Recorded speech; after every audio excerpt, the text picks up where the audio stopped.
Enjoy the ride with Crystal Petry, consulting, so inspiring, pushing you to your dreams. Hello, welcome to another episode of 60 Minutes With. I'm your host, Crystal Petry.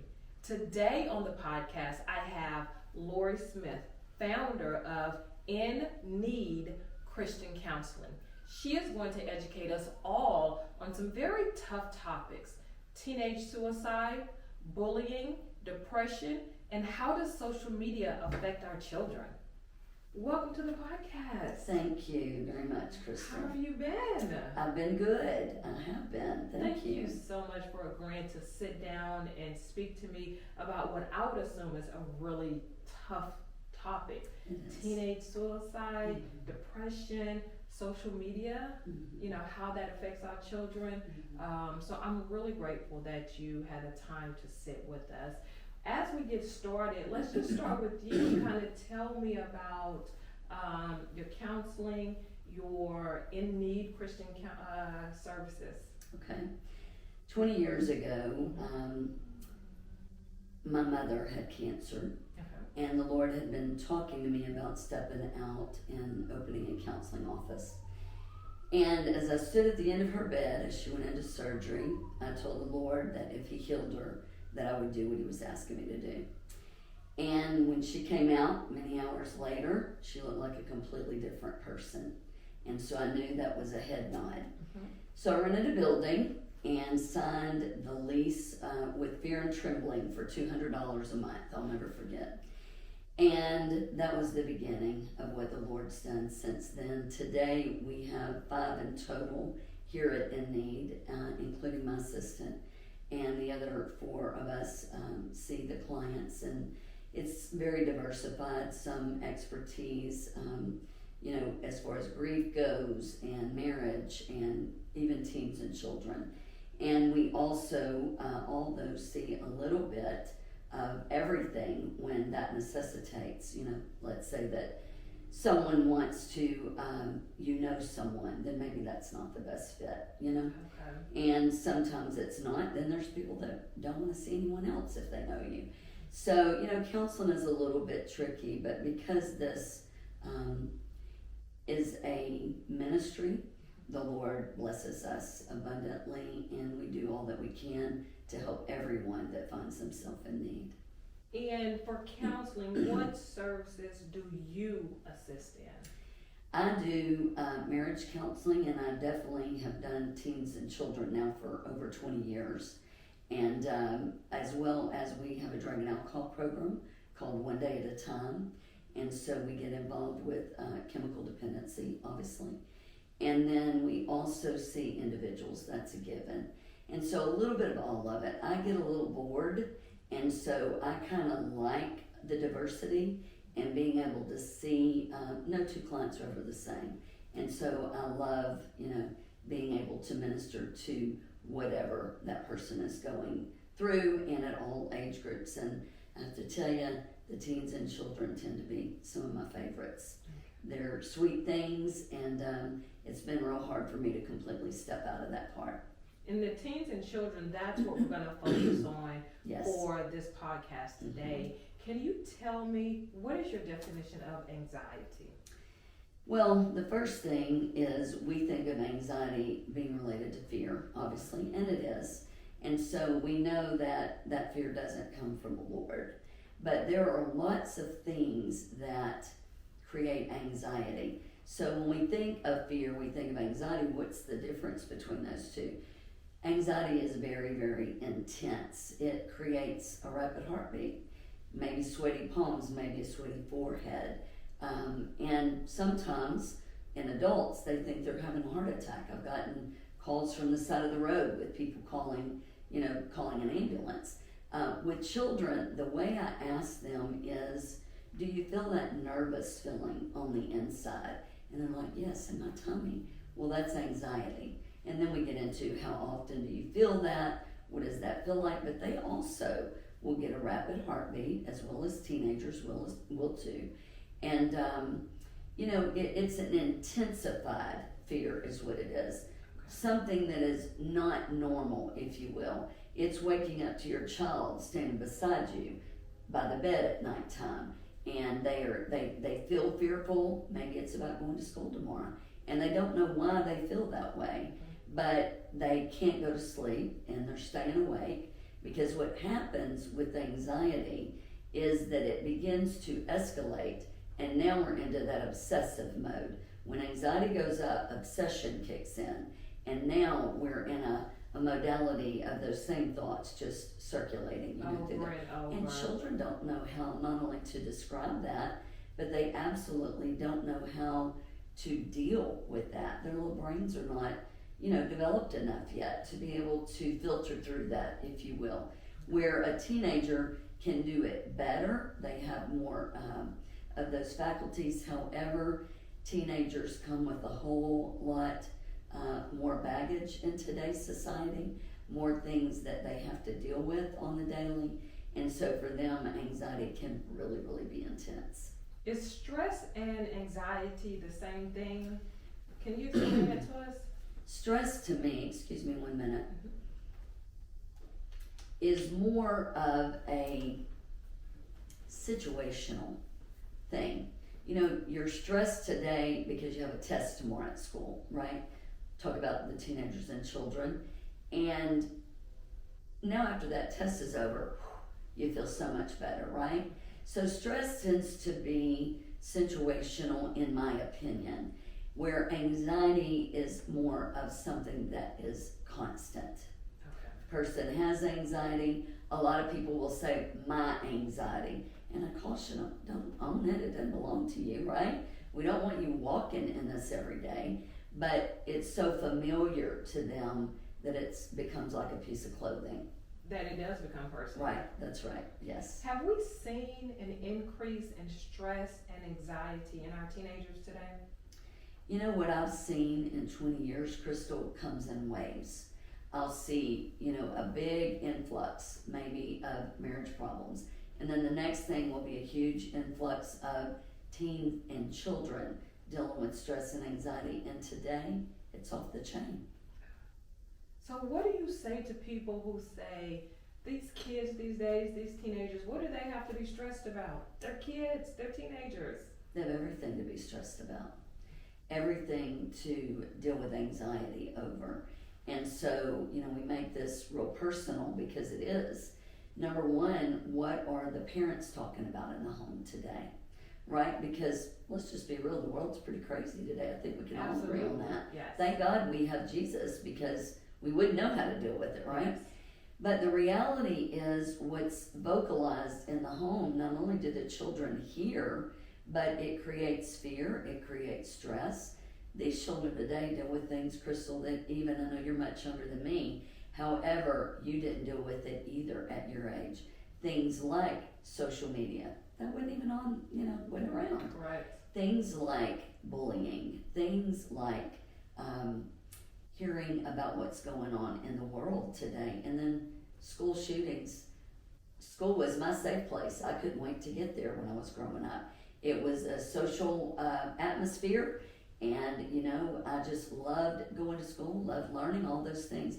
Today, these children go in with the phone that they're making sure is owned before they put their backpack up, so that, not only mom or dad can reach them if there's a situation, but also so that they can get to their backpack if that need comes.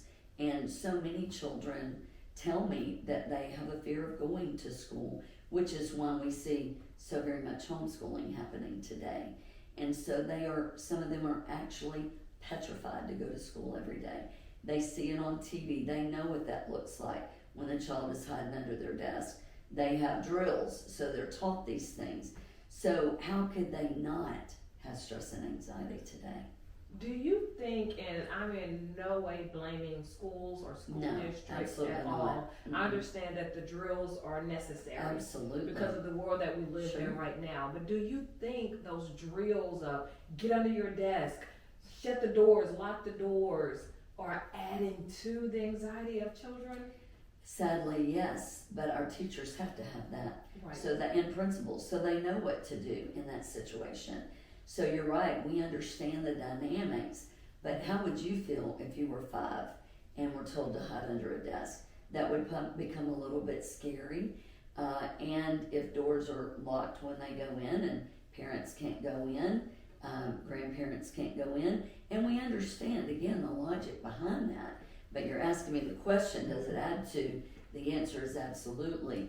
And these children, some of them can describe that with perfection, exactly how it goes and what they would do, because we get into drop therapy and things of that sort, and they'll draw you a picture of a child hiding at the school and someone over here with a gun, and those are the nightmares that they're having at night. Do you think that the hormones that teenagers are experiencing and going through also adds to anxiety, or is that just natural? Let's think about that a minute. I don't know about you, but when I was 13, I began to get a little bit boy crazy. Did you do that, Crystal? And so, we've got the influx of the girls' hormones, right? Then we have these young boys that are now beginning to get a little testosterone. So it's not only do they feel stressed out, and let me bring in children to this one part as well. We have STAR testing today, and they know that it's a pass or fail. For us, we did, God, I don't even know if I could think what they were called, achievement test. Yes. And that told our parents kind of where we were in education, but today it's a pass or fail. So that alone brings in some stress and anxiety too. But with the teens, it's now we've got boy-girl problems, right? Especially if our heartbeat breaks up with us, now we've got a heartache attached to that. And so it goes way past just how did I do on my STAR test and am I going to pass that, right? And then they have, of course, social media really comes in to this question, because now they're concerned about how many people like their page, how many people are looking at their Instagram, right? What if mom finds what I just posted on Instagram, and what if dad hears about it, so now all these thoughts are running, and what is that outcome going to be, as well as, sadly, the social media bullying that goes along with all of that. And that is, sadly, the scores on that are outrageous today, and we can't just say teens. I have little girls that have came in and told me that on day 1 of school, they were putting sticky notes on their shoes saying if their shoes were cute enough to wear again or not. So we have a little girl that's just shown up to school excited about her new school shoes, and now she learns that none of the girls there like her shoes, and she can't be in their club because of that. So it's at such a young age today, and these children are starting pre-K at 4, and 5 is kindergarten. They're still babies, and so their little hearts are broken. And then the next call is from moms saying, my child doesn't like school, I don't know what's going on, she's in kindergarten, and why is this happening, right? And so the teenagers have all that times 20,000 that they're dealing with. So when we get into the meat to the bullying on social media, it's not bad enough that it used to happen,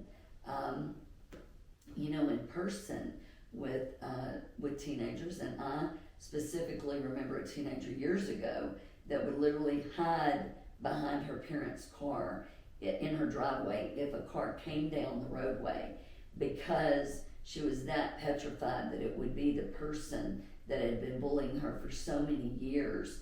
And she had became, where she couldn't even leave her house. Thank God she began to come out of that, and her self-esteem began to improve, and she got a lot better. But many people, you and I just sitting here, don't realize the extreme that bullying can go to, and that these children are scared to even go to school sometimes. Thank God, I want to believe that's the minority and not the majority. But with social media, there's even teens that have committed suicide on social media, and it has been because of bullying. Of course, that shut down quickly, but many times not before other teenagers can't view it, because it's, when it hits social media, it's out there. and then this one sends it to this one that sends it to the next, etc. Absolutely. And then we have young girls today that have to be afraid of being trafficked, and even going to the mall. When you and I used to go, it was perfectly safe, and now that can't happen. So there's so many dynamics that filter into not only what we were talking about earlier with the fear and anxiety, but as well, and depression feeds into that greatly, sadly. And as well, with suicide as being involved too.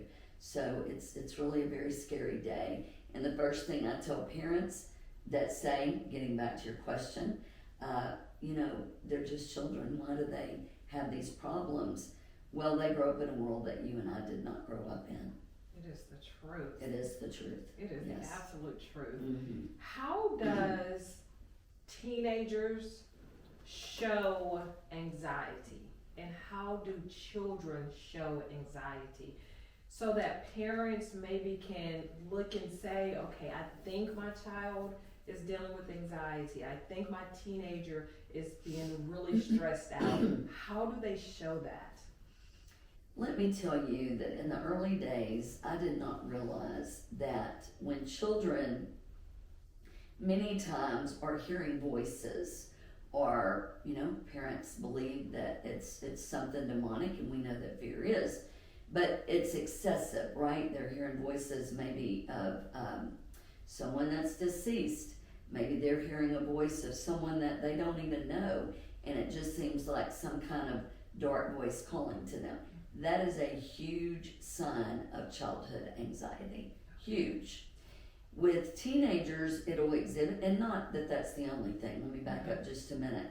It also is a big change in behavior in children. So all of a sudden they begin to act out, and you don't know what's going on. Like I said, waking you up at night, not able to sleep. Random crying jags, right? Where they're just crying and they don't know why they're crying. And so that not only can be a symptom of anxiety, but of depression as well. And so that is something that, the parent would then make a call and say, I don't know what's going on. Can you see this child? Try to help me navigate, figure it out. And so children, because, their little frontal lobes are not completely developed yet. And so their response is not going to be like someone older is going to be. So not only is that difficult for the child, but now it becomes difficult for the parent because they don't know what's wrong with their child, right? Meltdowns. It can be a huge meltdown, and the parent they've never done this before. Why are they having this? Because when a child has extreme anxiety, they don't know what to do with it. They have no idea what to do with that. And with teenagers, you might see that they begin to stay in their room a whole lot, which is a big no-no with teens. They can't just live in their bedrooms. Right. And sadly, let's be real. You've already told me all the things you do. You're a busy girl. I know that I'm a busy person. Parents are busy. Many working 2, sometimes 3 or 4 jobs just to make ends meet.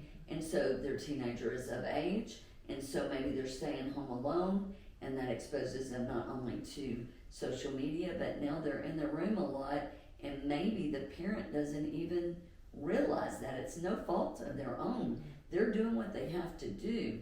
But when parents are both on deck and a child is in the room way too much, then you want to pull them out of there. Engage them in family game night. Engage them in conversation. Because, conversation and communication with your teenager can open up so many things that they really just need and want a safe person to talk to things about. They're exposed to so many things in school. It's up to the parent to say, you know what, that's not what we do as a family. That's not what we think. It's not how we respond. And then we can get into depression that feeds into that as well, where children begin to self-harm. When they say, I just was messing with my pencil and cut my wrist, never take it as that, ever. Okay. Because now that is always the beginning of self-harm. It starts here, then it'll go to the legs, sometimes it goes to the hips, and I've seen teenagers' legs, and let me tell you, it's nothing that you really want to see, and that's something that a parent has to be very aware of. So you just can't take things for granted today. I really think that's probably the bottom line. You just don't take things for granted with your children, and we know that the enemy is out for them 100%. And when he gets the children, I always say he's already got the parents already. And why do you say that? If he can get the children, he will get the parents. Well, you talk to a parent that's ever lost a child. You talk to a parent that's got a child in addiction. You talk to a parent that deals with mental illness with their children. And if your child has a problem, you know what? You've got a problem. That's just the way it is. When our children bleed, we bleed too. And so if the enemy has an inroad to our children and can cause chaos and confusion in their lives, then the parent's world is already rocked by that. So it's not just a one-sided coin. Now it's an entire family issue, right? Yes. I know when I was younger, and we're talking about anxiety here, they would say, if your heart beats fast, or, you get the butterflies in your stomach, that's your body trying to tell you that, there's danger, or, something near that you don't need to be around. And it was considered a good thing at that time. When did anxiety become a bad thing? I would say that we know that is the fear that the Lord has given us, right? To be able to know when there's danger. Don't run out in front of the car. That's a safeguarded fear. And we know that the Lord wants us to be protected in all things. However, as we've developed as a world, and as all of these things that are going on in our world, which I'm not going to get into because that could be a whole conversation by itself, has begun to happen, that everything has begun to escalate. But I'm going to tell you, with these children and with the teens, it's when social media came on deck. It escalated at a level that I've never seen it before. Because I was around when there was no social media. I remember those days. And you know what? Back in my day, we had to actually dial a phone, right? Yes. It wasn't hit somebody's name and bam, they're there. And so it took a little bit to find out information, and it didn't happen where right this moment you and I can sit here and something be happening in South Africa, we grab our phone and bam, there it is, we already know, right? We live in a very instantaneous world today, and that can be a blessing, it can also be a curse. We can have an opportunity to pray about what just happened in South Africa, and that's a good thing. However, with our children, when they jump on and they see all these things that we've been discussing, or someone showing them, and this happens, how to self-harm, they do it visually over video so that they can, see exactly how it's done, tell them all the items to use. And so if the devil's already planted that thought in a child or teenager's head, because we would love to say it's just teens, but it's not, it's children too. And the youngest that I've seen started self-harm at 9. Addiction too can start at that age. If parents have, a cabinet full of alcohol and they go to bed tonight, 9-year-olds have gotten in that and decided to see exactly what alcohol does for them. And there again, a lot of that conversation is on the different platforms of social media. And so it's not too young today. We see children as young as 4, that's the starting age. And they have real problems. They're dealing with real issues at 4 years old. And then we have so many broken families today, and the children are in 2 homes and trying to navigate that. And I'm the first to say we can have healthy 2-family homes. We can, if the parents can co-parent well together. But we all know that's not always the case, sadly. And the person that deals with the challenge of that is that child. Teenagers as well. Both, they get real tired of bringing a suitcase, from pulling that 1 week to one parent's, the next, and they just want some stability in their lives. That's what they want. If a parent or a guardian start seeing things in their teenager and their children that you described, maybe staying in the room, the throwing the fits, the crying for no apparent reason, what are some things that they can do as the parent to help their child and to help their teenager? Spend time with them. If there's anything I can say, what spells love to a child is time. It also spells love to a teenager. And what they want is just for you to spend time with them as a parent. And of course, to talk during that time. I recommend dates with teenagers. And, you know, as a dad, sometimes they look at me kind of funny and I'm like, he needs you. He needs you. And on that day, I know with my own son, I used to do what I call D-Day. His name, it starts with a D, and so we did D-Day dates. And on that day, we would do whatever he wanted to do, and it wasn't about what I wanted to do, it was what he wanted to do. That might look like a dad going to the mall and doing a little shopping, right? And sitting in a nail salon while she gets her nails done.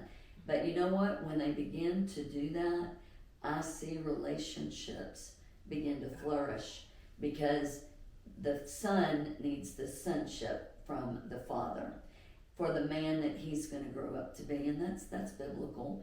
And with the daughter, she needs that one-on-one with dad so he can represent that man that she's going to marry one day.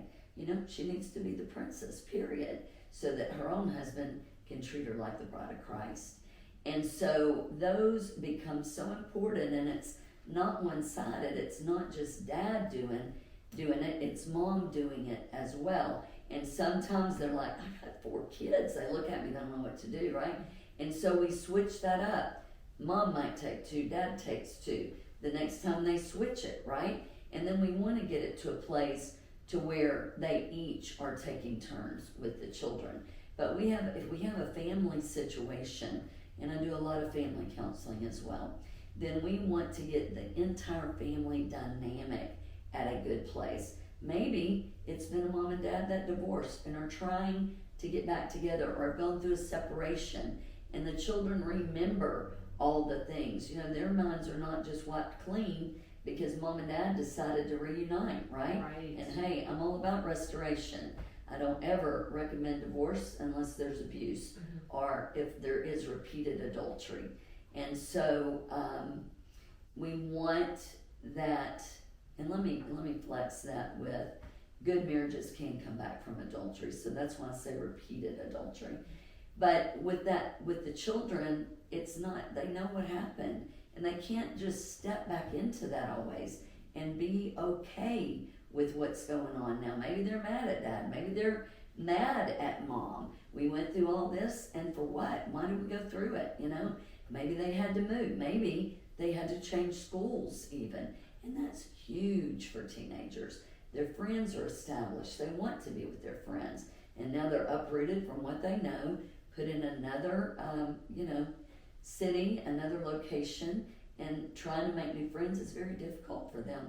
So you have to deal with the entire family unit, and there's no better way that I can recommend than spending time with the children and the teens, and having some game nights and doing things that are going to be inclusive for the entire family unit, as well as doing the dates like I recommended, because that really is meaningful. And at first they may not even want to speak to them. They just sit across from them at a meal and they're not even going to talk to them, right? But I tell them, don't give up, it's going to get better. And then before you know it, only through the Lord, right, it does begin to get better. And the children begin to get engaged, and they're excited, and they're looking forward to it.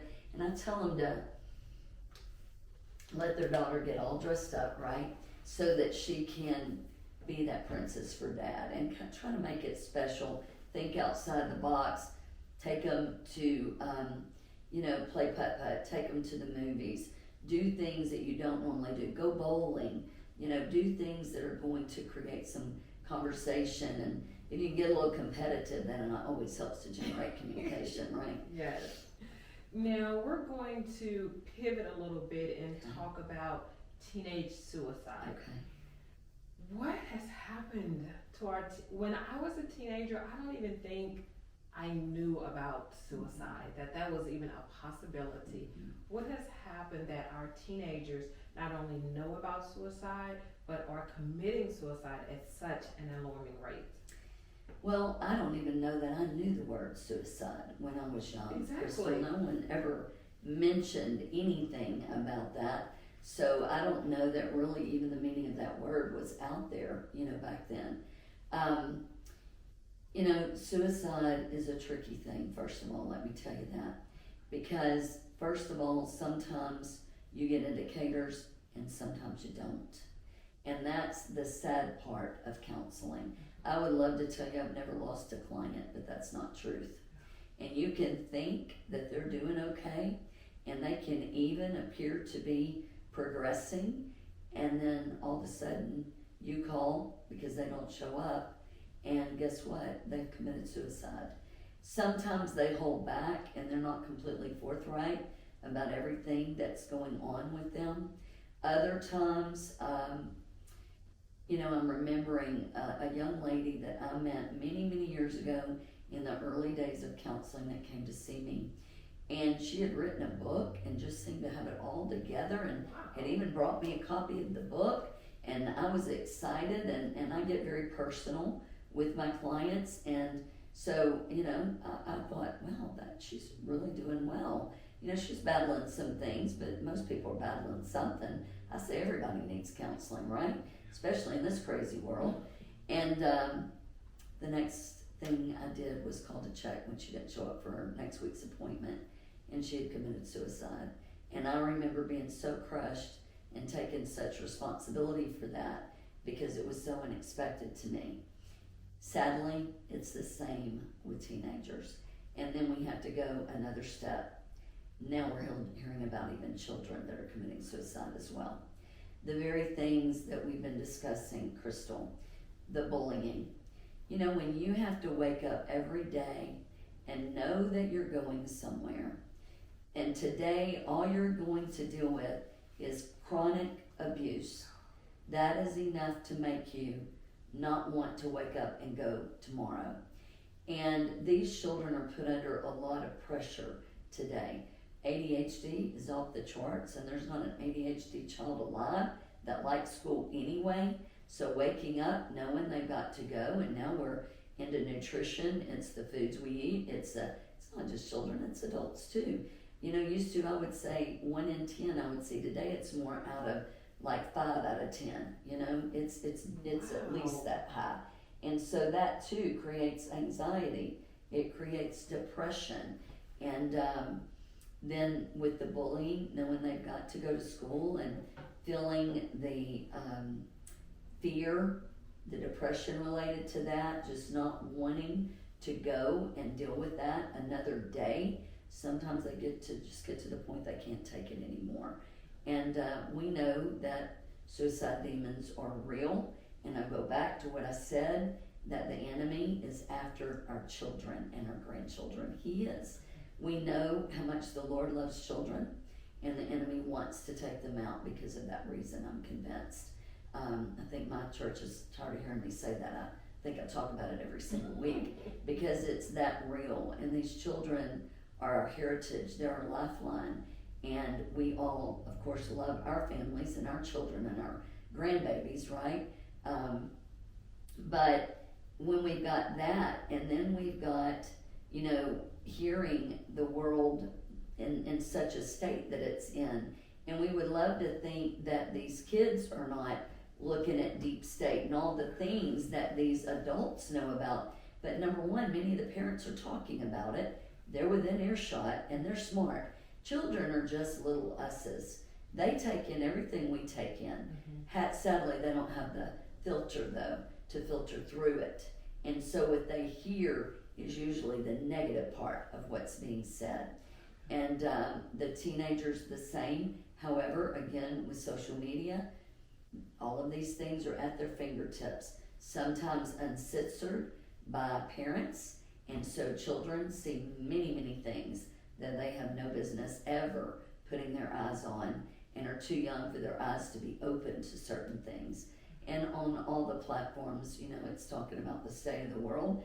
And let's be real, even if they're looking at prophetic end time things, because everyone wants to know, where are we headed? What does that look like, right? Everyone wants to know. Even there's still a lot of doomsday things. A lot of that, you know, a lot of things that we would say aren't something you really want to read about, something you really don't want to hear about. And then teenagers as well, they're all talking about it, and they're like, you know what, the world's going to end anyway. Why do I want to continue in this?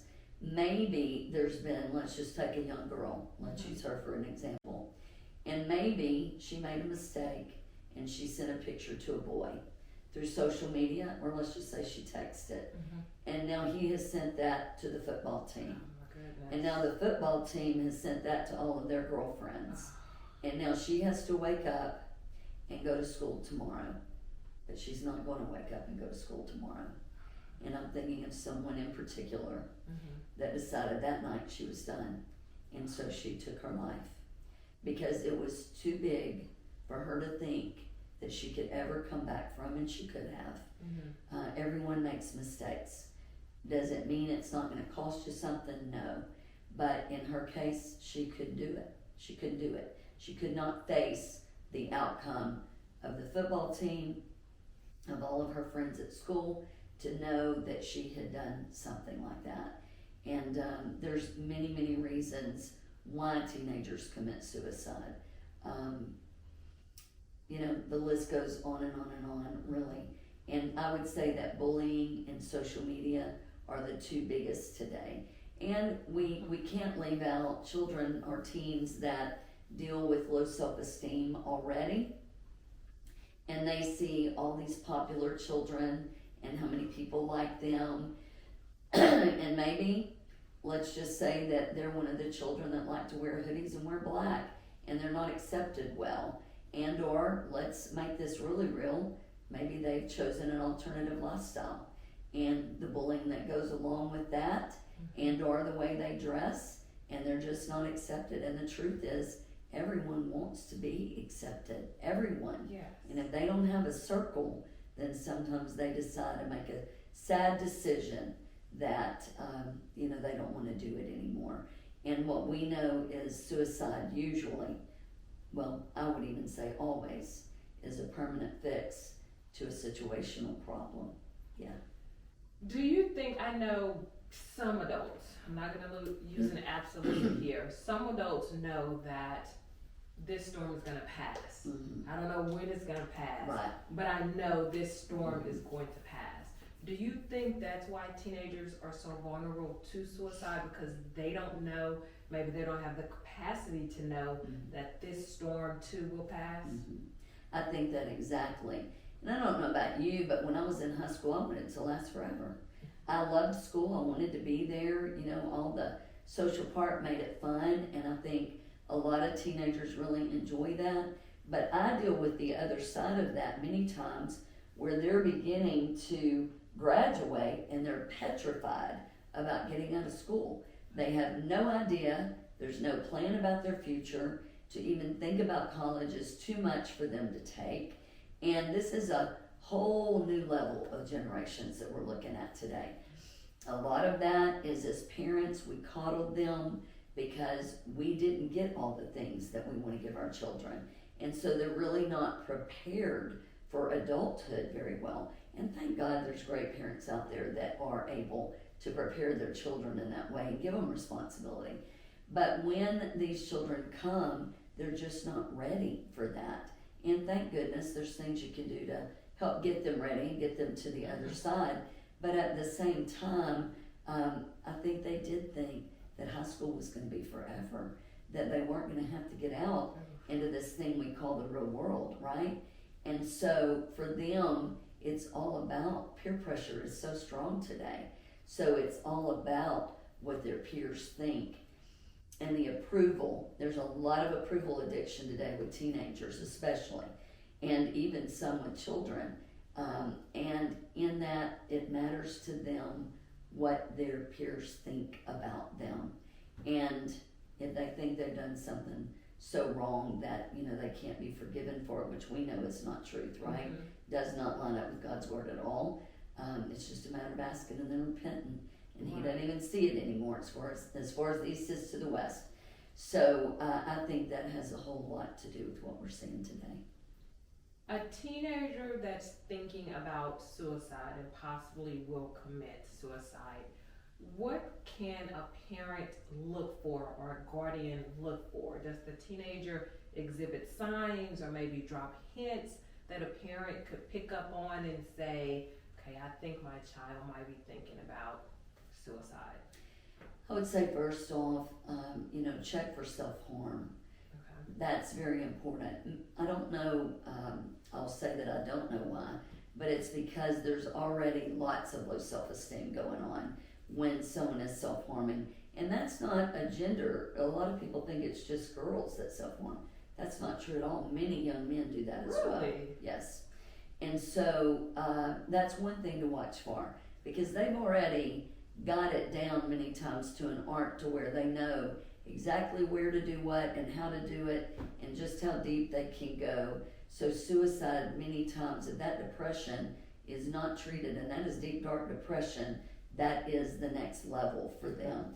And then just kind of being redundant, but kind of what I said before, watch for them being in the room and staying isolating too much. If you see a child that's been happy-go-lucky and now they're filled with anger and it's just kind of constant and it's so polar opposite to where they've been before, then you want to really keep your eyes on what's happening with that child and try to get to the root issues quickly, because that's an atomic bomb waiting to go off.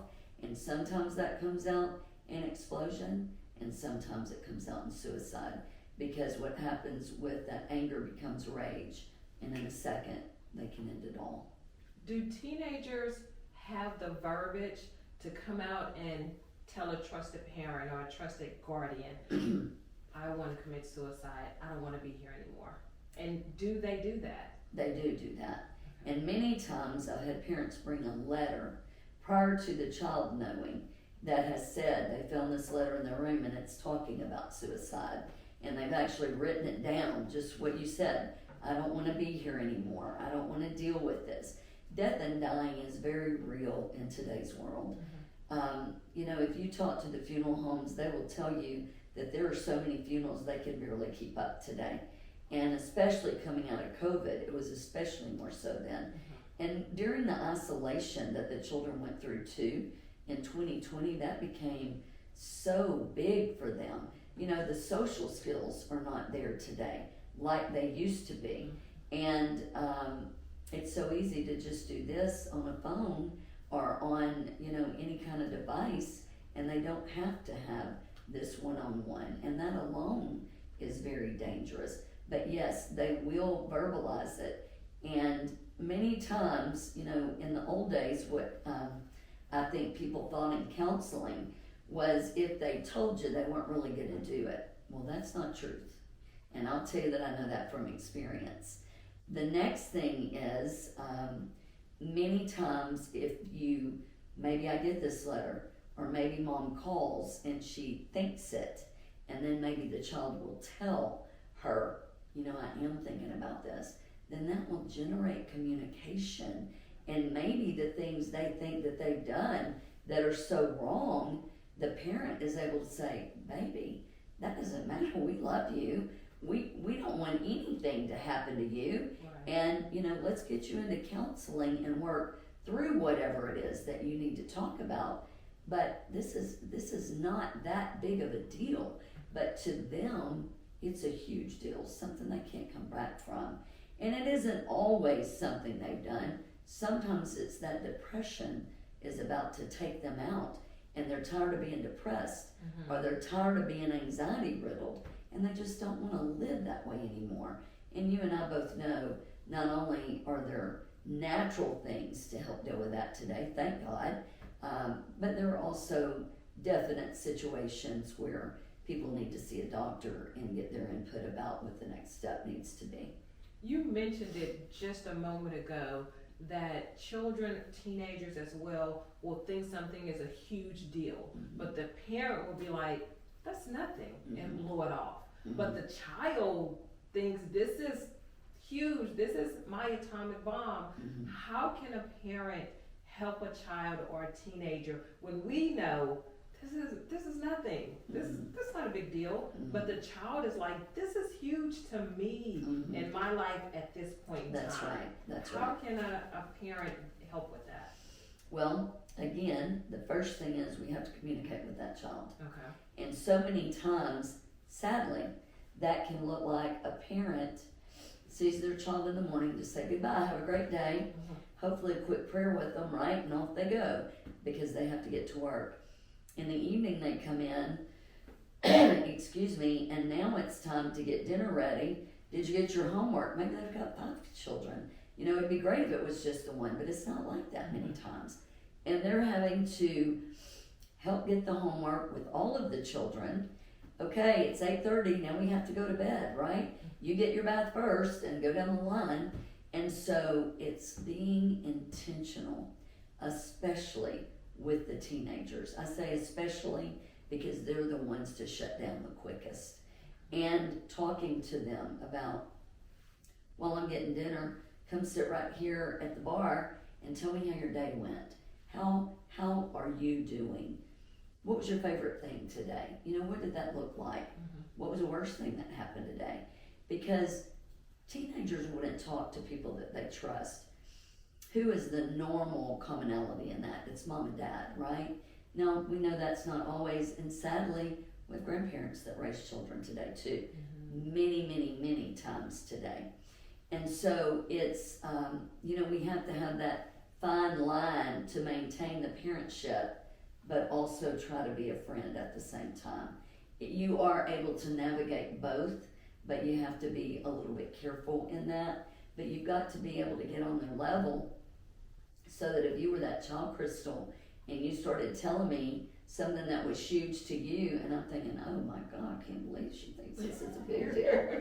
Well, Crystal, why is that so big? Because all your friends are mad at you right now. Don't you have other friends, you know?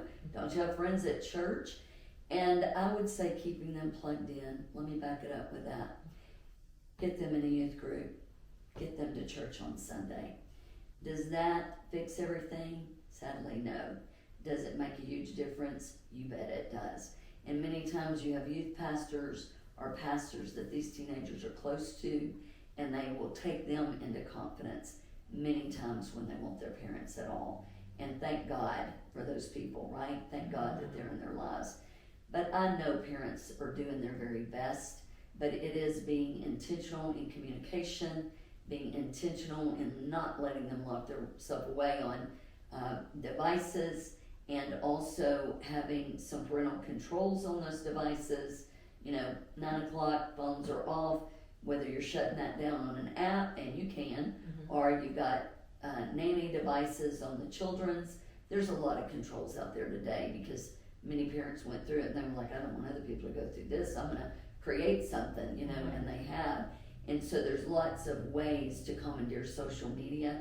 I have parents that see every text that leaves their child's phone. And some people would say that's way intrusive. It might be, but if you've had a child that's been in trouble until you can fully trust them again, I think it's wisdom. We pay for the phones. We pay for the phones. That's right. That's right. Yes. Let's talk about some suicide myths. Okay. One of them, I think one of the most well-known one is, if I talk to my child about suicide or I talk to my teenager about suicide, it's going to plant the seed and then make them want to commit suicide. So I'm just not going to say anything about it. Well, first of all, teenagers have friends that have committed suicide. So if we make it an ultimate no-no, that we're not going to talk about it in our home, for the fear of it happening, now this child is left in it, right? They still have a grieving process they have to go. We all grieve the same way. We all have to go through the steps. So if we make it to where we can't even use the word, then we're not giving them permission to grieve, really. And it is so so much of it today, that we want our children to be aware that, number one, it doesn't have to be an option, that there's nothing so wrong that they can't come to us and talk to us about. And I tell my grandchildren that I'm here. It doesn't matter how big it is, we'll work it out together, right? Because I want them to have that safeguard, and the parents need to have that in place as well. So does it plant a seed? Most of your teenagers have already heard it. So I don't think parents today even have that concern. Be it through social media or through the school system, excuse me, or other teenagers that they're around, somewhere that topic has came up. And what we want to do in the homes is give them the proper way, right? Just like we do with things like the sex talk. We want them to know the proper way to handle things, and not just in a moment that is an option, because it doesn't have to be an option, ever. Next one. Is it true that once a person is intent or thinking about suicide, they cannot be talked out of it? It's not truth. Many times, when earlier I mentioned that when anxiety goes up, and most people that commit suicide do have anxiety most of the time, or deal with anxiety, I should say. When the anxiety goes up and the obsession kicks in, like I mentioned, that thought will begin to roll around, right? And so one of the questions I'll ask in intake is, have you ever had any suicidal thoughts? With you and I, we can be honest that most people, in some point in their life, and I always say, if they say no, they're not being honest, there's a fleeting thought, because the enemy plants those thoughts, right? Well, it'd be easier just to end it, you know. You don't have to be here, whatever it is. Or maybe it's just, it would be better for me to just end it all, right? But that thought is out and gone, and you know that's not, as a Christian, we're going to rebuke that, right, in Jesus' name. But we know that it's a fleeting thought, and we're not going to, where'd that come from? You know, it's that kind of reaction. But many times when teenagers begin to have that thought, and they will begin to vocalize it to someone, now, yes, we can deal with it. Because what's happened, the root has came up, and even children will begin to entertain that demon too, and they'll begin to have that thought process. Sometimes it's been when there's been a close death in their family. Okay. Maybe mom died, maybe dad died, and they want to be with their parents. And so now they may begin to get a fascination with death, a fascination with even dying. And so for them, now that becomes an option where it should not be. But now if we have conversation about that, we're able to talk those things through and let them know that's certainly not anything God wants, and that if God formed them in their mother's womb, there's a reason for that, right? There's a purpose and a plan. And so we want them to enter into the good things that God has for them. So no, I don't think that that's always the case, and it's a true question.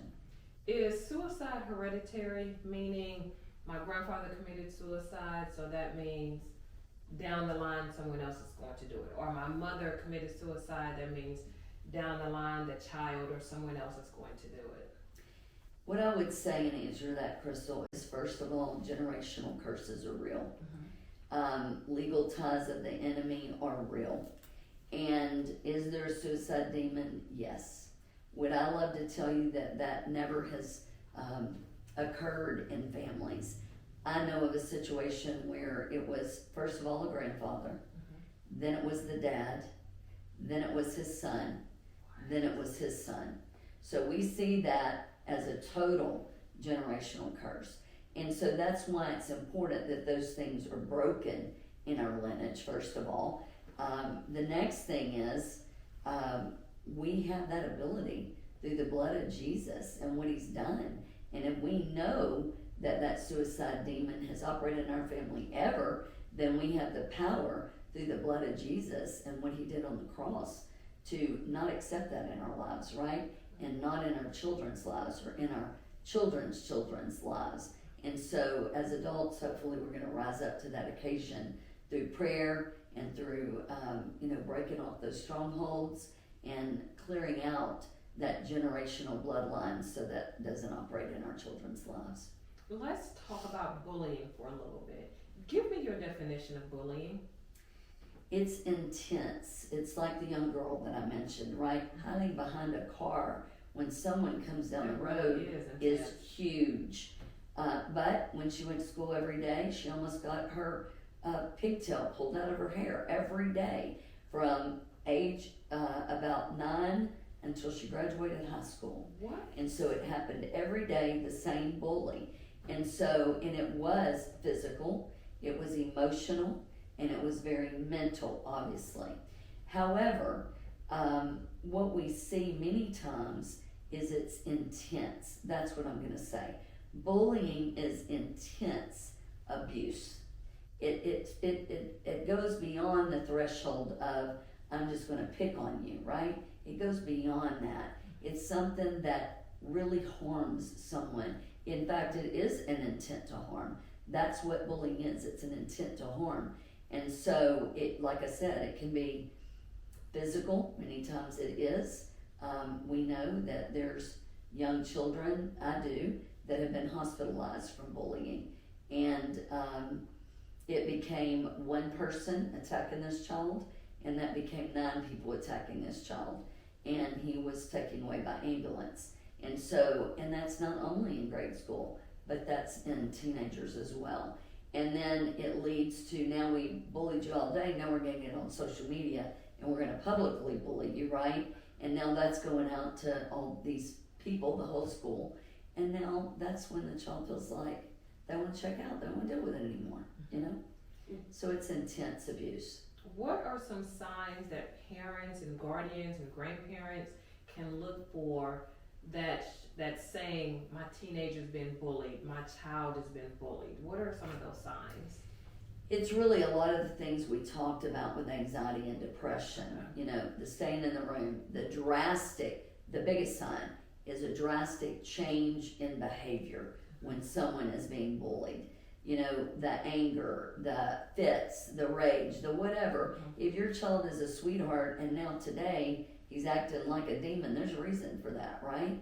And of course, I go back to talking to them. Talk to them about their day.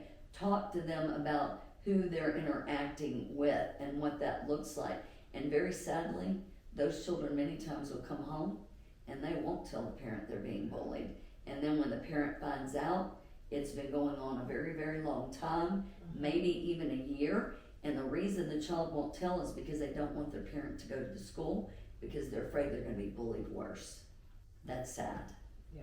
That's and really that's sad. Normally what happens. Mm-hmm. They tell the teacher or the principal, the bully maybe gets in trouble for that day, That's but right.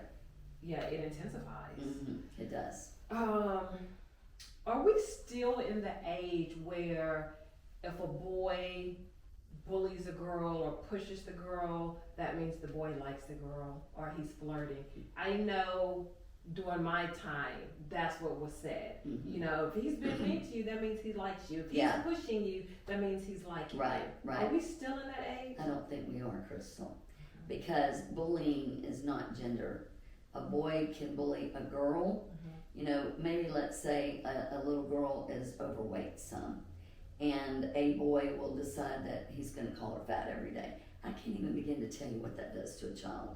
And now that becomes their truth, right? They really begin to believe that. That creates things like anorexia because they begin to just not eat at all. And now that child grows up to be an adult with that same problem. And girls bully boys. It's not one-sided today. And so you will get a little girl that will pick out a little boy and on up the ladder with teenagers as well, not just children. And so they will begin in social media. Now that's pretty rampant that it will be a boy bullying a girl and vice versa. But yes, with these little ones, the same thing happens. And so, no, I don't think as parents we even say that to them today, because it's not okay for anyone to put their hands on anybody, first of all. It's not okay for someone to be ugly to somebody with intent to harm them, right? And words hurt. Words hurt. how can the bully be stopped? We've spoken at length about what we can do about the teenager or the child that's been bullied or picked on, but what can be done to stop the bully? Stand up to the bully. That's what has to happen. Let's just talk about the bully a minute. Guess what? He's probably depressed, definitely has anxiety, definitely walking in fear. It's always fear-based. They're not good enough. Hurting people hurt people, right? Yes. So if they were good enough, there wouldn't be a reason to do this to begin with. And so the bully already feels inferior, insecure, and has low self-esteem himself. And like I said, maybe depression and anxiety in there too.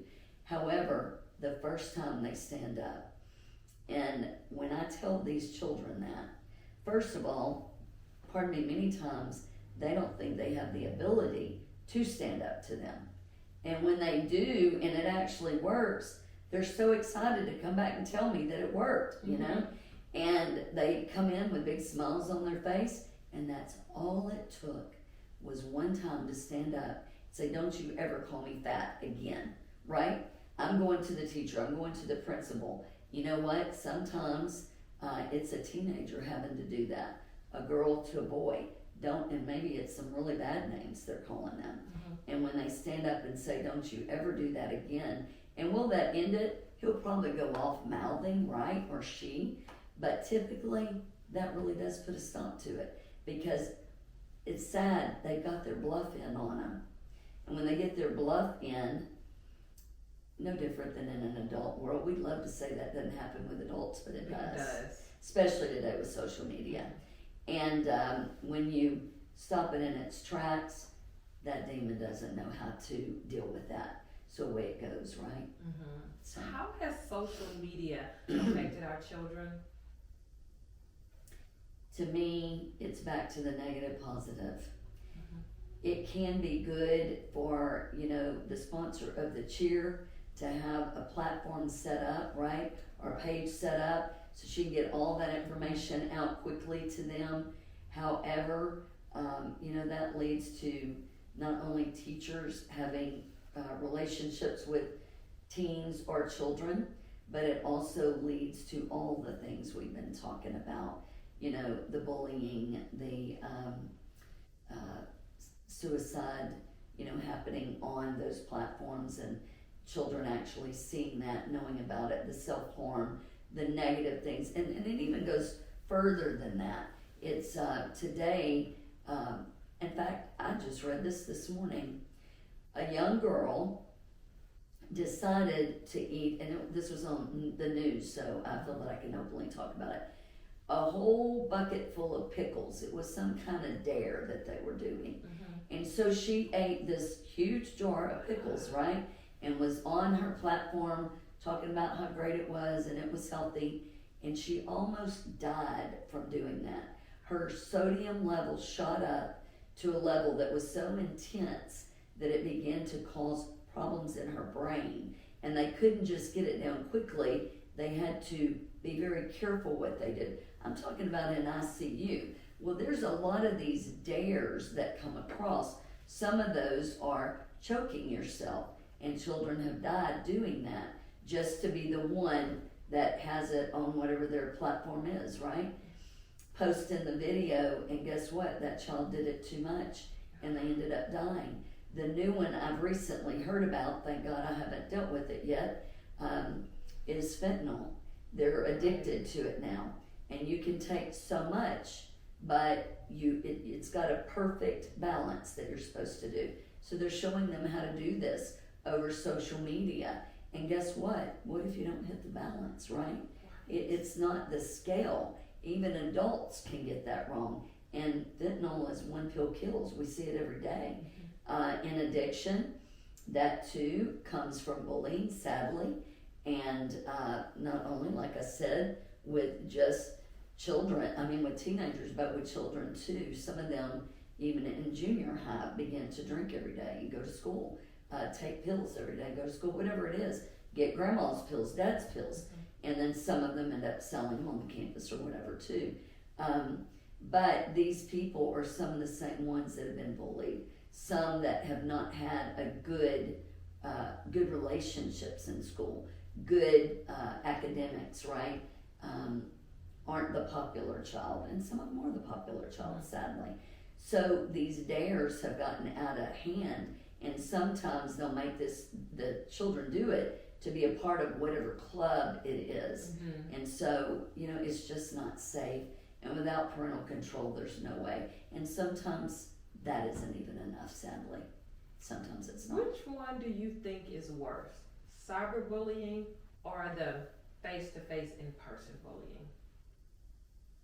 Today I would have to say it's cyberbullying, because it's more of that.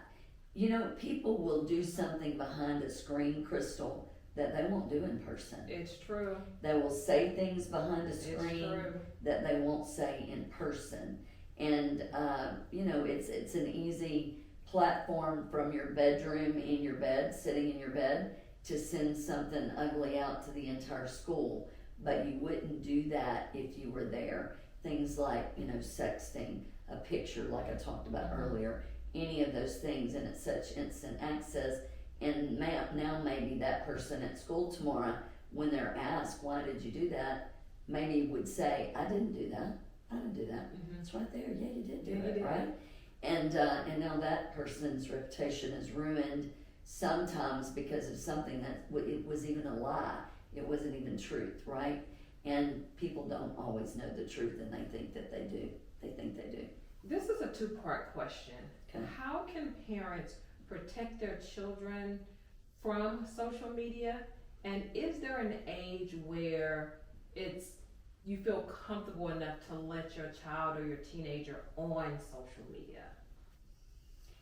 Yes, that is, we're just talking about restraints. And so I go back to what I said previously. As a child, there's nannies. It's literally a monitor for your child's social media accounts, as well as, it can even monitor their everything on their phone. It can monitor any app, whatever's there.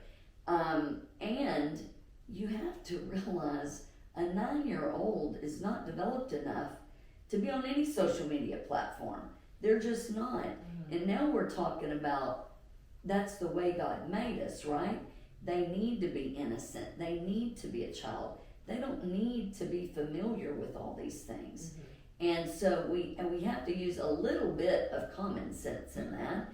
And then the next thing is, if there's a reason for that, we want to make very sure that it's being very closely monitored by the parent themselves, and not just saying, well, you're not on that, because this is what happens. You're not on that app, are you? A child will tell me something, and then I talk to the parent about it later, and they have no idea that child was ever even on there, that ever is happening. They're not supposed to have social media, right?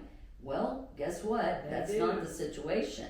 And so that happens when we're in some kind of trouble. Now we have to get parent involved, right?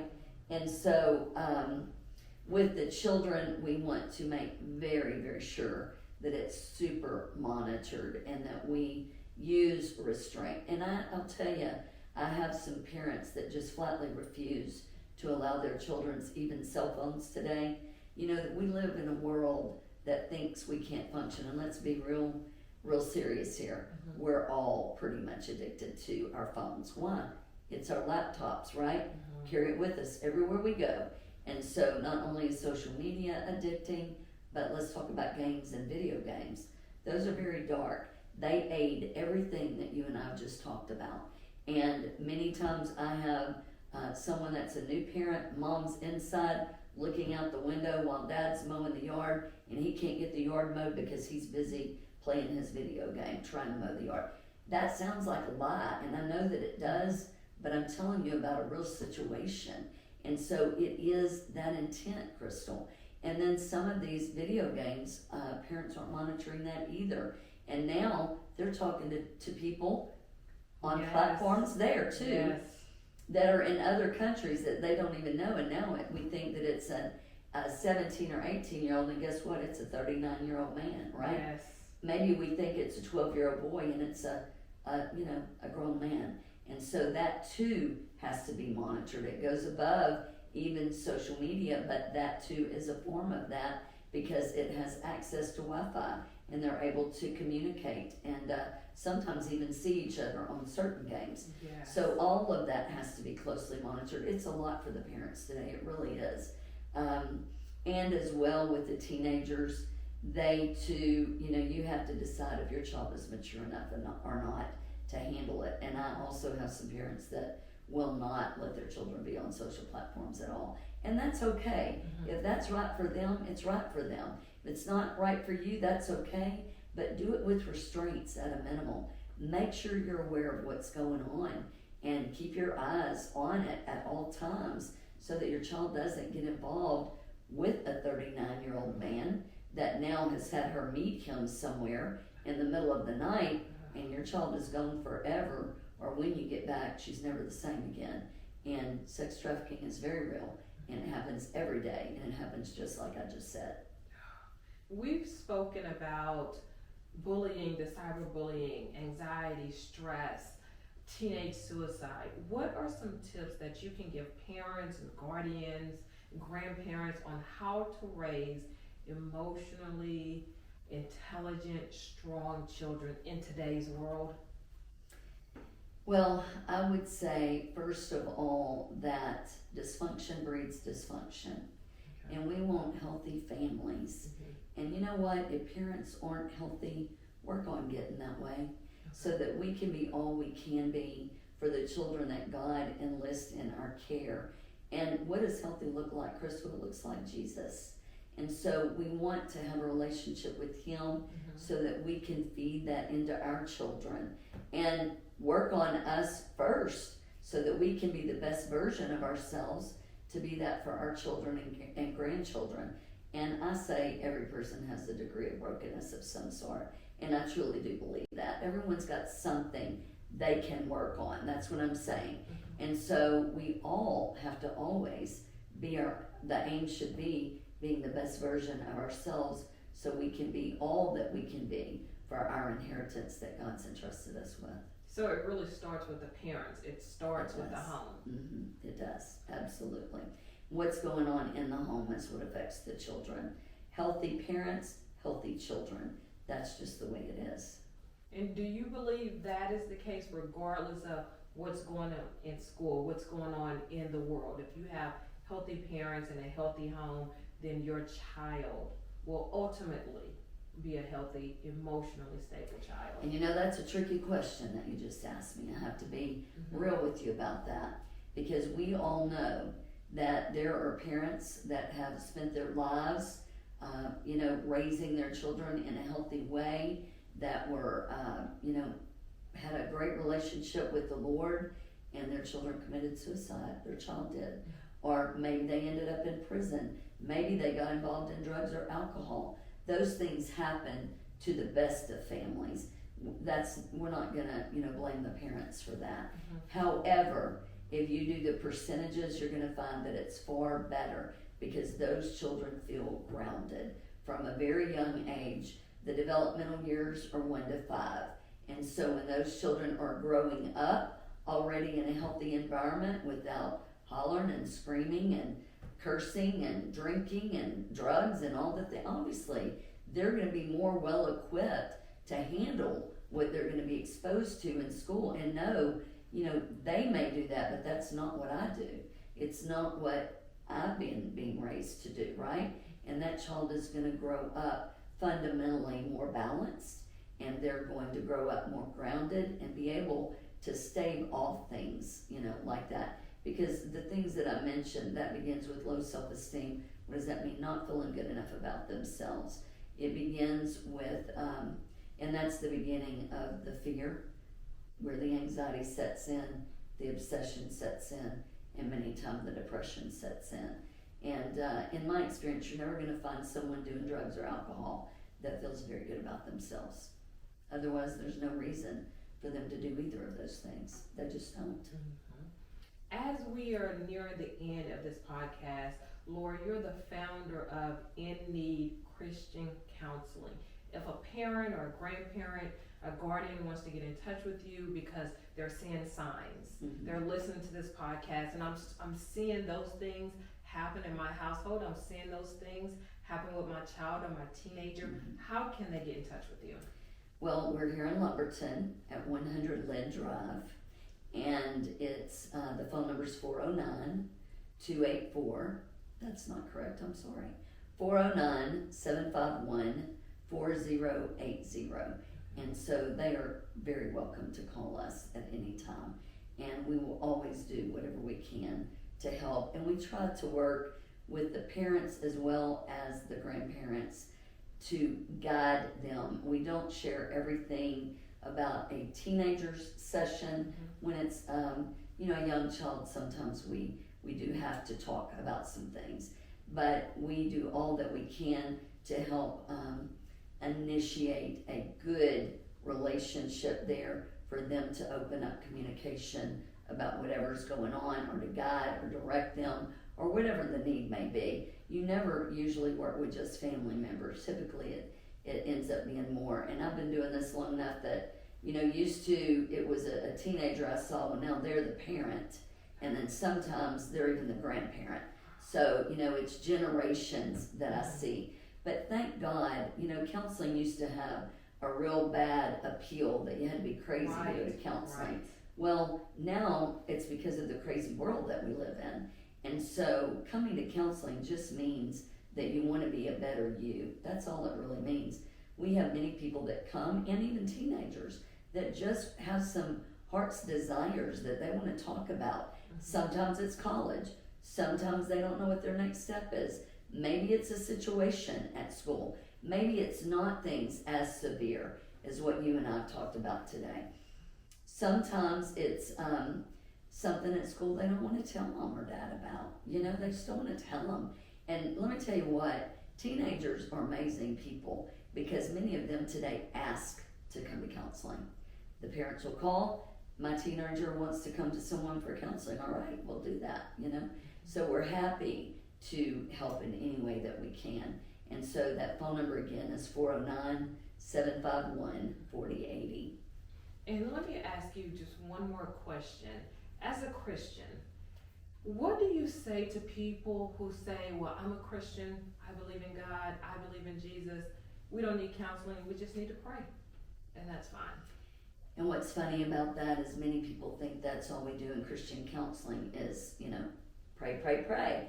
And let me tell you that is truth. Many times a client walks out and I will pray for them as they're leaving, even though I already do that with them after they go, because I realize what they're dealing with is big stuff. And I really want the Lord to enter into that situation. And it's not just then. And let me say that every person that works here at In Need, they're prayer warriors, and they all pray for their clients. We all do. And we believe that the Lord can do the impossible, obviously, or we wouldn't be doing this. But let me say that there are also things that we need to teach, like coping skills that matter, like, helping to teach them their self-worth. Things that, and I pastor Abba's house here in Lumberton, my husband and I do.